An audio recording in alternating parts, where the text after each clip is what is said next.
देखिए दोस्तों, किसी भी कंपनी को बड़ा बनाने के लिए, किसी भी कंपनी को सक्सेसफुल बनाने के लिए आपको अच्छे लोगों की जरूरत पड़ती है, आपको अच्छी टीम की जरूरत पड़ती है। और वो कहा भी गया है कि company is all about people, company is all about team. और काफी सारे एंटरप्रेन्योर ना इस बात से बहुत ज्यादा परेशान रहते हैं कि मेरी कंपनी में जो डाउन द लाइन पीपल है, मेरी कंपनी में जो टीम है, वो मेहनत से काम नहीं करती है, वो दिल लगा के काम नहीं करती। और मैं अपनी टीम को मार्केट स्टैंडर्ड के हिसाब से सैलरी भी पे कर रहा हूं, बावजूद इसके मेरी कंपनी में जो लोग हैं वो ज्यादा लंबे समय तक नहीं टिकते हैं, लोग छोड़ के चले जाते हैं। और आज के समय में खास तौर से जो स्मॉल या मीडियम साइज कंपनी, उनमें तो ये प्रॉब्लम बहुत ज्यादा देखी जाती है। और हो सकता है एज ए एंटरप्रेन्योर आप भी इस प्रॉब्लम को बहुत ज्यादा फेस कर रहे हो। और इस प्रॉब्लम को किस तरीके से ठीक किया जा सकता है, किस तरीके से ये इंश्योर किया जा सकता है कि आपकी कंपनी में जो लोग हैं वो लंबे समय तक टिक के काम करें।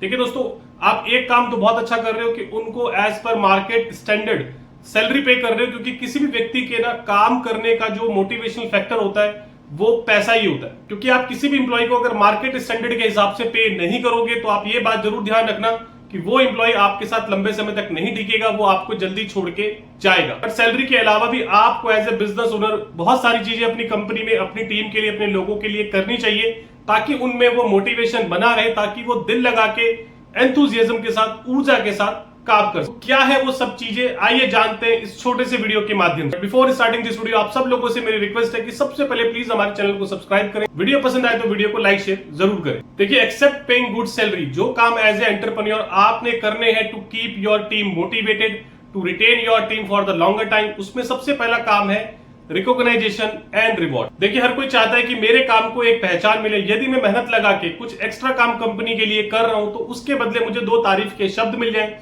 और यदि उस काम के बदले मुझे कुछ एक्स्ट्रा रिवॉर्ड कंपनी से मिल जाए तो मजा ही आ जाए। और आपका एम्प्लॉय भी ना आपसे बस यही चाहता है कि अगर वो आपके लिए मेहनत से काम कर रहा है तो आप उसको रिकॉग्नाइज करें, उसको थोड़े तारीफ करें और उसको कुछ एक्स्ट्रा रिवॉर्ड दे दें। देखिए दोस्तों, किसी भी एम्प्लॉय के कंपनी छोड़ने का आफ्टर सैलरी जो सबसे बड़ा कारण है ना, वो यही है कि उसके काम को, उसके एफर्ट को पहचान न मिले। आज के समय में देखो ना तो ये जो कल्चर है बहुत कॉमन हो गया, और पर्टिकुलरली जो बड़े कॉर्पोरेट्स हैं उसमें तो ये चीजें बहुत देखी जाती। इसीलिए आपको as a boss, as a entrepreneur, जो भी आपकी कंपनी में आपके एम्प्लॉय, आपकी टीम आपके लिए थोड़ा सा एक्स्ट्रा एफर्ट लगा के काम कर रहे हैं, थोड़ी एक्स्ट्रा मेहनत कर रहे हैं। और अभी हम ये एक्स्ट्रा वर्ड हटा देते हैं। यदि आपकी कंपनी में कोई भी एम्प्लॉय, कोई भी टीम मेंबर यदि अपनी डेडलाइंस को पूरा करता है, अपने टारगेट्स को पूरा करता है, तो सबसे पहले यार आप उसके एफर्ट को रिकॉग्नाइज कीजिए, उसके एफर्ट की थोड़ी तारीफ कीजिए, थोड़ा सा उसको प्रेज कीजिए, और आफ्टर रिकॉग्नाइजेशन एंड प्रेजिंग उसको कुछ रिवॉर्ड्स भी जरूर दीजिए। देखिए, रिवॉर्ड छोटा या बड़ा कुछ भी हो सकता है। कि देखिए, किसी भी व्यक्ति को यदि एक्स्ट्रा एफर्ट करने के बाद कुछ एक्स्ट्रा मिलता है ना,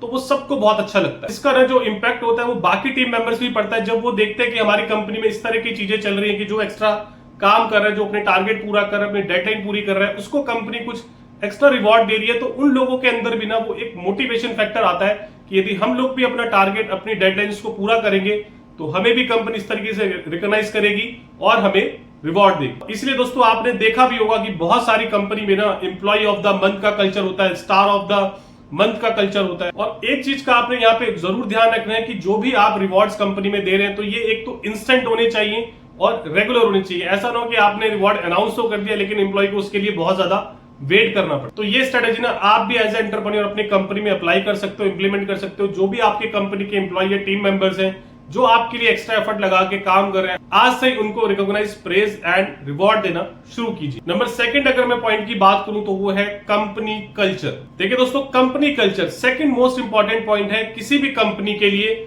उसके एम्प्लॉय को लंबे समय तक रोकने के लिए और उनसे बेस्ट काम करवाने के लिए। देखिए दोस्तों, कंपनी कल्चर मीन्स कि आपकी कंपनी का माहौल क्या है, मतलब आप और आपके जो मैनेजर हैं वो अपने एम्प्लॉइज, अपने डाउन द लाइन पीपल से किस तरीके से पेश आते हैं, किस तरीके से बिहेव करते हैं, उनका बात करने का तरीका क्या है, आपकी मीटिंग की, डिस्कशन की लैंग्वेज कैसी है, किस तरीके से आपके मैनेजर और आप फील्ड में जाके अपने एम्प्लॉइज के साथ वर्किंग करते हो, किस तरीके से आप एम्प्लॉय को नर्चर करते हो, किस तरह का उसको एनवायरनमेंट देते हो। क्योंकि देखिए दोस्तों, मैंने काफी कंपनी में देखा है कि कंपनीज के जो मैनेजर होते हैं, इवन कंपनी के ऑनर होते हैं, वो लोग बहुत ज्यादा गॉसिप्स करते हैं, पॉलिटिक्स करते हैं, और इस चीजों को वो एंजॉय करते हैं, एक दूसरे को नीचा दिखाते हैं, डर का माहौल हमेशा एम्प्लॉय में बना के रखते और बिना किसी मतलब के लेट नाइट तक मीटिंग्स करते रहते। तो देखिए दोस्तों, यदि आपकी कंपनी में भी कुछ इस तरह का कल्चर है ना, तो ऐसे कल्चर में भी कोई एक एम्प्लॉय ठीक से काम नहीं कर पाता। तो आपको एज ए एंटरप्रेन्योर अपनी कंपनी में एक हेल्दी और ट्रांसपेरेंट कल्चर डेवलप करने पे ध्यान देना चाहिए, और यदि आपकी कंपनी में डाउन द लाइन पीपल या आपके मैनेजर कुछ इस तरह की पॉलिटिक्स बाजी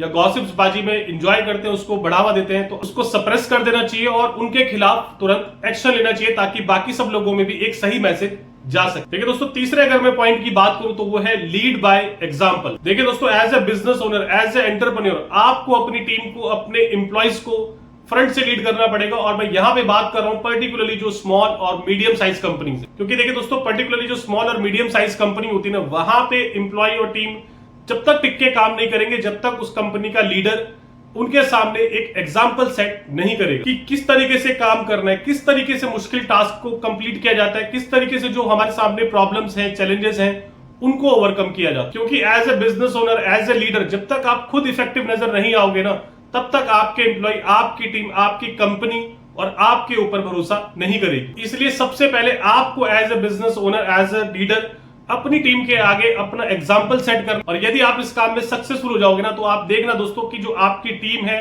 आपके एम्प्लॉय हैं, वो आपकी दिल से रिस्पेक्ट करेंगे, आपकी बात को वो सुनेंगे और ठीक से मानेंगे। As a team leader, as a business entrepreneur ना, जो आपकी डाउन द लाइन टीम है, आपके लोग हैं, आपको उनको भविष्य दिखाना आना चाहिए कि आपने ये कंपनी कैसे शुरुआत की थी, अभी तक आपकी क्या अचीवमेंट रही है और आगे आपकी क्या प्लान है और आप उस प्लान को किस तरीके से अचीव कर पाओगे। और वो जो प्लान आप अचीव करने वाले हो, उसमें जो आपकी टीम मेंबर है, आपके लोग हैं, उनका कितना बड़ा रोल होने वाला है। और यदि ये कंपनी इस लेवल से उस लेवल पे पहुंचती है, तो जो लोग आपके साथ आज एफर्ट लगा के काम कर रहे हैं, वो लोग भविष्य में कहां पहुंचे। तो ये सब फ्यूचर क्लैरिटी, फ्यूचर रिस्पॉन्सिबिलिटी दिखाना एज ए लीडर आपका बहुत इंपॉर्टेंट टास्क है अपनी टीम को, कि वो आप में विश्वास करके, आपकी कंपनी में विश्वास करके आपके साथ फुल एफर्ट से लंबे समय तक टिक के काम कर सके। और मैंने देखा है कि काफी सारे जो स्मॉल और मीडियम कंपनी के एंटरप्रेन्योर होते हैं, जो ऑनर होते हैं ना, वो इसी बात में लैक करते हैं, क्योंकि वो खुद बहुत ज्यादा डिसिप्लिन नहीं होते। उनका कोई ऑफिस आने का टाइम नहीं है, कोई फील्ड में आने का टाइम नहीं है, आ गए तो उनको जल्दी जाने की लगी रहती है। कस्टमर ऑब्जेक्शन को वो ठीक से हैंडल नहीं कर पाते हैं। इसके अलावा जो उनका खुद का कम्युनिकेशन है, खुद की जो उनकी प्रोडक्ट नॉलेज है, टेक्निकल स्किल्स हैं, उनमें वो बहुत वीक है। तो ऐसे में ना, जो एक एम्प्लॉय, जो एक टीम आपके लिए काम कर रही होती है, वो भी समझ जाती है कि हमारा जो बॉस है, हमारा जो कंपनी का लीडर है, वो कितना इफेक्टिव है। और उसको ऐसा लगने लगता है कि इस बॉस के साथ या इस लीडर के साथ मेरा कोई भविष्य नहीं होने वाला है, और वो इसी डर की वजह से आपकी कंपनी छोड़ के किसी बड़ी कंपनी में, किसी अच्छी कंपनी में चला जाता है। Number 4th and last point की अगर मैं बात करूं, to retain your employ and to get maximum output from your employ, वो है work on their training and development. देखिए दोस्तों, आज के समय में हर कोई अपने आप को अपग्रेड करना चाहता है, हर कोई नए नए स्किल्स, नई नई नॉलेज गेन करना चाहता है। और आपका एम्प्लॉय नए स्किल्स या नई नॉलेज कहां से सीखेगा? वो सीखेगा through training and development process. इसलिए एज ए एंटरप्रेन्योर ना, आपको अपनी कंपनी में जो ट्रेनिंग और डेवलपमेंट है, इसको एक रेगुलर हिस्सा बनाना चाहिए और अपनी टीम को ना हमेशा अपग्रेड करते रहिए, उनको न्यू स्किल्स सिखाते रहिए।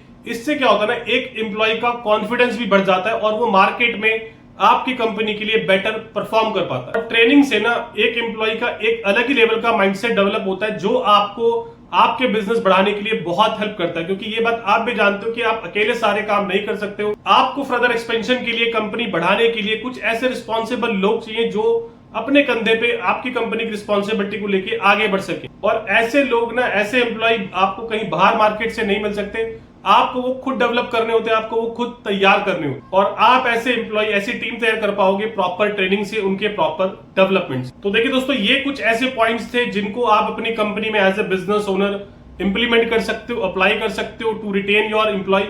और इन सब पॉइंट्स को अगर आप इंप्लीमेंट करते हो तो आप देखना कि आपका जो एम्प्लॉय है वो लंबे समय तक तो आपके साथ टिकेगा ही, इसके साथ साथ उसकी जो प्रोडक्टिविटी है वो भी काफी बढ़ जाएगी। होप दोस्तों आपको ये वीडियो पसंद आया होगा। आपको ये वीडियो कैसा लगा अपनी राय कमेंट सेक्शन में जरूर दीजिए। थैंक यू दोस्तों, have a very great day.